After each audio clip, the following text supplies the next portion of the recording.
media and commerce, those are big industries, right? Trillions of dollars, but they're tiny compared to financial services. Financial services, orders of magnitude bigger. Prominent hedge fund manager, Bitcoin evangelist, and Morgan Creek Capital Investments founder Mark Yusko sees a revolutionary change coming in 2025.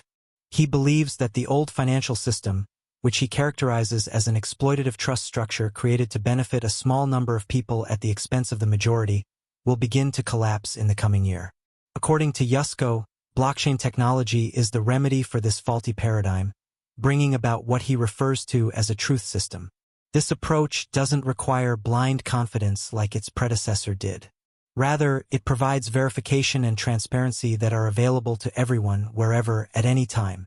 He thinks that people who have long been disadvantaged by the injustices of the established financial system will be freed by this revolutionary change, which will also empower Bitcoin investors. Yusko has maintained his belief for years that Bitcoin is a necessary investment for everyone because of this. Yusko recently identified a 14-year cycle in technological innovation, with each phase bringing revolutionary breakthroughs, in an interview with 3T Warrior Academy. The emergence of the TruthNet, which began this year and will grow even more in 2025, is what he calls the next phase. According to Yusko, a major technology advancement changes the digital world roughly every 14 years. The mainframe computer's 1954 debut, the microchip's 1968 development, the personal computer's 1982 ascent, the Internet's 1996 growth, the proliferation of mobile Internet in 2010, and the current TruthNet, which is based on blockchain technology, are a few examples. According to this cyclical pattern, inventions that radically transform society and technology emerge during each new era. Yusko is hopeful about investment opportunities in industries that stand to gain from blockchain innovations as it anticipates the TruthNet. He points out that the next generation of venture capital may be one of the most promising in recent decades, especially in fields like big data, blockchain, artificial intelligence, and computer infrastructure. Just an evolution of computing. Computing started in 1954 with the mainframe computer. It was the biggest building. And then 14 years later, there was an innovation out in Silicon Valley, and 68, the microchip. And so you could make computers as big as this room. And then 14 years later, there's another innovation up in Seattle where I grew up, and now you could have personal computers. You know, Steve Ballmer's mom famously said, "Honey, why would you work for that company? No one would want a computer in their house." He has 18 billion reasons he was right, mom was wrong. But mom wasn't wrong. Mom was just talking the talking points of what came out of the DEC, Digital Equipment Corp CEO's mouth in 1976, that no one would ever want a computer in their house. Well, why did he say that? Well, because he sold computers that were as big as a building. So, of course, he doesn't want you to have a little computer. And so the incumbents will always fight against innovation, and they'll always rail against it and say it's unnecessary. And, 14 years later, 1996, I got the Fighting Irish sign above me. And I'll be up there on Friday for the Indiana State Championship, where we play Indiana. And so what's interesting, in 1996, you could invest in this thing called the Internet. And the Internet, if you saw the clip of Katie Couric and Brian Gumbel, they're sitting there going, what is this Internet? What is that @ symbol? And Paul Krugman famously said, it'll never be more important than the fax machine. Maybe it's more important than the fax machine. And the Internet was a big deal. And Web 1 created about $2 trillion of value. And it lasted 14 years. And there was an innovation around mobile. And the mobile net in 2010, and I actually remember, it's interesting, I remember being back in Seattle where I grew up at Craig McCaw's house for a venture event. And I asked this family office guy, I think, do you think the mobile net is going to be as big as the Internet? He said, Mark, you joking? Ask people if they want a computer, like whatever. Ask them if they want a phone. They're like, I already have two. I don't need another one. So yeah, the mobile net's going to be bigger than the Internet. And my aha moment was the first time I bought a plane ticket sitting at a red light, right? 90 seconds. And I was able to tap, buy a plane ticket. I'm like, yeah, this is a big deal. So Web 2 created $5 trillion of value. And remember, a trillion, right? No one shudders when you use the T word anymore. A trillion is we'd have to stay on air for 31,710 years, which would be really painful, right? I mean, I'm a funny guy, but I'm not that funny. So 31,710 years with me would be not fun. And we'd have to spend $1 every second. That's 1 trillion. So we created 5 trillion. Well, now here we are in 2024, or at the end of 2024. So we're 1 year into the next 14-year cycle. Now, a couple things. Why is it always 14 years? Well, it's always 14 years because young people, because it's half a generation, young people create everything new, right? Old people like me don't create stuff. We may build things and we may help grow things, but young people don't know what they don't know. They can imagine the unimaginable. So they're the ones that invent new things. And so that innovation cycle keeps going. And here we are in what I don't call it the truth net. Well, we're replacing trust with truth.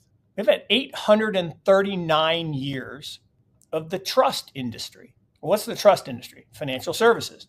So what did the internet do? Well, the internet busted the monopoly of government-owned and state-sponsored media. So media was controlled by governments, either directly or indirectly, and the internet busted that monopoly wide open.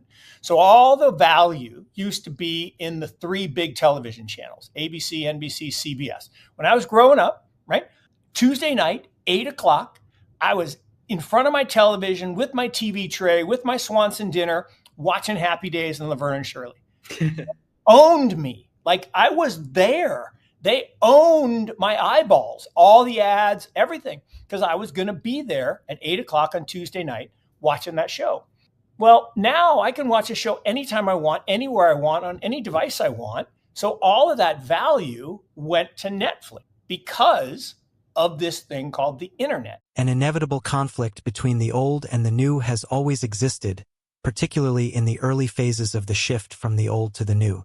This was demonstrated by the horse-drawn carriage and vehicle industries, the traditional telecom industry, the internet and digital communications, and, more recently, the blockchain's truth system and traditional finance's trust system. Based on a misattributed phrase that is sometimes given to Mahatma Gandhi, Mark Yusko refers to this age-old struggle as the now they fight you phase. They ignore you at first, then they make fun of you, then they fight you, and finally you win.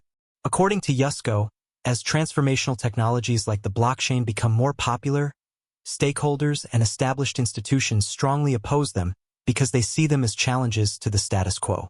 This opposition shows up as attempts to damage the technology's reputation, regulatory obstacles, and unfavorable media coverage. According to Yusko, the sheer fact that well-established organizations are opposing Bitcoin and the digital assets market validates its capacity to upend and revolutionize the financial industry. He cautions, nevertheless, that it will take a few more years of hardship before the massive old finance sector is completely vanquished. Media and commerce, those are big industries, right? Trillions of dollars, but they're tiny compared to financial services. Financial services, orders of magnitude bigger, right? We're talking about stocks, bonds, currencies, commodities. And everybody's like, the stock market, oh, that's so big. The bond market is 10 times bigger than the stock market. And the currency market is another 10 times bigger than that, so 100 times bigger. And so we're talking about massive industries. And 839 years ago, the Medicis kind of borrowed this idea from the Portuguese monks, the Knights Templar, and created fractional reserve banking. And that process, now extracts, I use that term intentionally, 7 trillion, there's the T word again, dollars a year from all of us, because we have to trust. Like I have this recurring nightmare. It doesn't happen like every day or every week, but maybe once a year, something like that, that I go to the ATM and I punch in my code and it says 0. Now, this actually happened to some people with Bank of America about a month, maybe 2 months ago, and because they had a computer glitch. And I'm like, well, how would I prove that my account balance isn't 0? I don't have a statement. I haven't had a statement in years. Right. It's their word against mine. And, they could lie. Now, the reality is that trust works most of the time, right? Anyone listening to us right now probably has money in the bank, okay? Most of us don't realize it's not our money anymore. It's the bank's money. And we have an IOU, and that IOU works most of the time. But if they wanted to, they could confiscate it all, right? Happened to the people in Cyprus 12 years ago, 13 years ago. So this process, it's a long-winded way of saying that I'd rather have truth than trust, right? If my money is my money, right? If I want to send Abs up in Boston some money, to get him a heavy coat since his blood's so thin from living in Florida for so long, I want to send him some money. He has to have a bank account. I have to have a bank account, and I'm going to pay a fee, a wire transfer fee, to send him money. That seems really dumb, because with a few taps of keystroke, I can send him Bitcoin or XRP or anything else, stablecoin, instantaneously. I don't have to bank account. He doesn't have to bank account. And we don't have to trust anybody because we have truth on a ledger. That is a superior system. So what's going to happen is the entire financial services industry, that clip that you played, every stock, every bond, every currency, every commodity, everything is eventually going to migrate to the digital world. And it will take this $7 trillion a year and make it liberated. Now, what happens when you liberate capital? People do really cool stuff, right? Human creativity is the most powerful force on the planet. That's why innovation is so important. So all of this is to say that we're early. But you talked about the clip, 5 years ago. So I'm on CNBC. And while I was on the show, which was only like 6 minutes, the price fell like 10, 15%, and it hit $8,000. And Melissa, who I love, and I've been on her show lots and lots of times, she says, well, what should we do? I buy it. Oh, no, you'd always say that. Buy it today, buy it tomorrow, buy it next week, buy it next month. Don't buy it all right now. So everyone here should be accumulating. Crypto detractors frequently draw comparisons between the business and the far more established and older traditional financial system, as well as asset classes like bonds and stocks. It's easy to forget that the sector has just been for 15 short years due to its rapid and virtually unprecedented rate of expansion. Therefore, when cryptocurrency enthusiasts and investors remark that we are still in the early stages of achieving the full potential and growth chances of this business, we are in fact still in the early stages. For many, this is simply about a few institutional investors joining the market or crypto assets reaching new all-time highs. Crypto maturing means much more to Mark Yusko. First of all, it signifies the total freedom of humanity from the vicious trust sector that defrauds us of trillions of dollars annually. Traditional finance's trust-based structure is giving way to blockchain's permissionless and trustless one. Yusko claims that the blockchain revolution will truly begin in 2024, and that it will be a full system transformation that will change every facet of our daily life.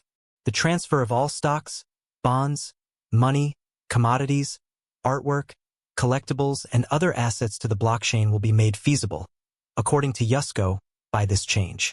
Yusko is confident that price increases, all-time highs, and widespread acceptance will inevitably follow as we transition from the previous era of physical cash, stock and bond certificates, and physical collectibles to one of complete digitization, making this a very profitable endeavor for all.